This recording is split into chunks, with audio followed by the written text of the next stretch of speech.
Hi there. So, today I want to discuss, religiosity. In particular, the spiritual practices of Ramana Maharshi.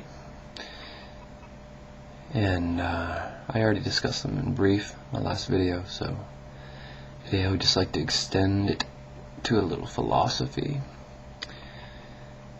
And that is basically, I wanted to point out the heart centers at the beginning of the prayer of the heart. So it's assumed that the right side here is associated with the sense of self. So this is the question, and where I ask the question, who am I? Who am I? The left center here is more of an archetypal, collective, unifying center. And so this is where you place your concept of the collective God. So for a Christian it would be, over here it would be like, who am I? Well, my hero is the Yeshua, right? So Yeshua. Over here it would be like an Adonai, or like Yeshua. And then here is where the center of the heart is where at least I integrate these two concepts. And so here would be like the I am, right? Eko Vihana, I am. So occasionally I'll use that practice because I love Christianity, but I don't have any hopes of being a miracle worker, so my hopes are to grant peace through presence. And so I use more of a Ramana Maharshi type approach, where it's over here in my right hand side center. It's who am I? Over here it's not the I am yet, but Brahman. And then in the center here, the I am Sat Chit Ananda. Now Sat Chit Ananda is, Sat means unitive being. So it's a non-dual sense of being, or I like to conceptualize it as a non-dual sense of body. So I'm one with this chair that I'm sitting in, this video I'm making, the earth on which the chair sits, the ethers through which this video will travel to get to you, and in some cases even you. Single body, unitive being. Chit. Chit is consciousness. So, in this particular practice, it's unitive consciousness. So singular consciousness, Chit. Finally, Ananda, which means simply the joy that is born of unitive being and of unitive consciousness. So it's this unitive bliss. Ramana Maharshi says that Chit is the luster on unitive being, and that Ananda is the nature of Sat and Chit. So I hope that is rewarding for you, or just interesting or strange, or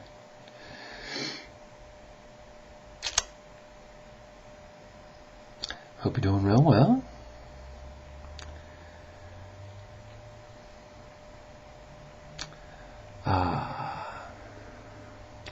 Some artwork maybe. I don't have any artwork here that isn't already kicked up. So perhaps I'll just plug a book.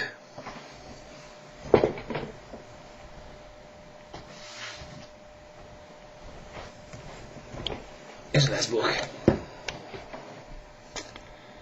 Majjhima Nikaya. The Middle Length Discourses of Shakyamuni Gautama Buddha. So this is like an account of his, where he chilled, and what he said to a variety of people who showed up in his presence. Householders, Brahmins,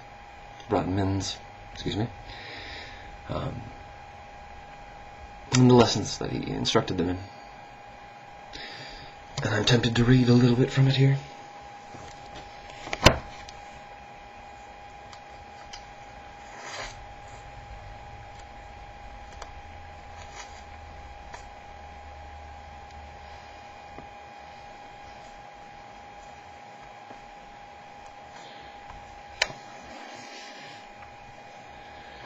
Venerable Sir, there are gods called mind-bound. He would be reborn here. Why is that? Because when he died, he was still bound by attachment in the mind. Householder, householder, pay attention how you reply. What you said before does not agree with what you have said afterwards, nor does what you say afterwards agree with what you said before. Yet you made this statement, I will debate on the basis of truth, Venerable Sir, so let us have some conversation about this. Venerable Sir, although the Blessed One has spoken thus, yet the bodily rod is the most reprehensible for the performance of evil action, for the perpetration of evil action, and not so much the verbal rod and the mental rod. What do you think, householder? Here some Nigantha might be restrained with 4 checks, curbed by all curbs, clamped by all curbs, cleansed by all curbs, and claimed by all curbs, and yet when going forward and returning, he brings about the destruction of many small living beings. What result does the Nigantha Nataputa describe for him? Venerable Sir, the Nigantha Nataputa does not describe what is not willed as greatly reprehensible. But if one wills it, householder, then it is greatly reprehensible, Venerable Sir. Under which of the 3 rods does the Nigantha Nataputa describe willing, householder? Under the mental rod, Venerable Sir. Householder, householder, pay attention how you reply. And this is a repetition, so I'll skip it.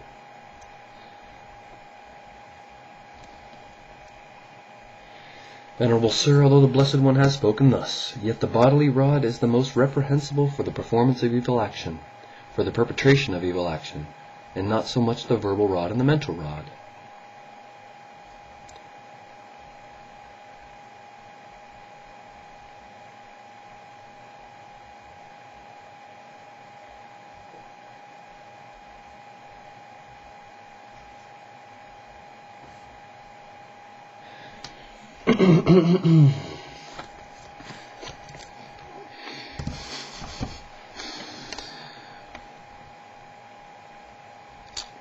So let's see. Let's reflect upon that. I think what the Buddha is going to ultimately be getting at is that although the bodily rod may be the most destructive, and therefore the generator of the most suffering, certainly if someone hits another being with their fist, then that's going to create more suffering for themselves and for others than if they hit them with their words. But curbing all the desires for destruction of body and of speech, and then finally of mind. Not even thinking of harming another being in any way. That's the ultimate goal, right? Keeping the mind in check, the tendencies curbed, such that when we, think and be, we can be expansive in confidence, knowing that when I assume this unitive form of being with the trees and the earth, and even with other human beings, and when I assume this cheat, this unitive consciousness, the taints, the innate tendencies to do, ill things born of pathological will, and sometimes natural tendencies, instincts, are all curbed.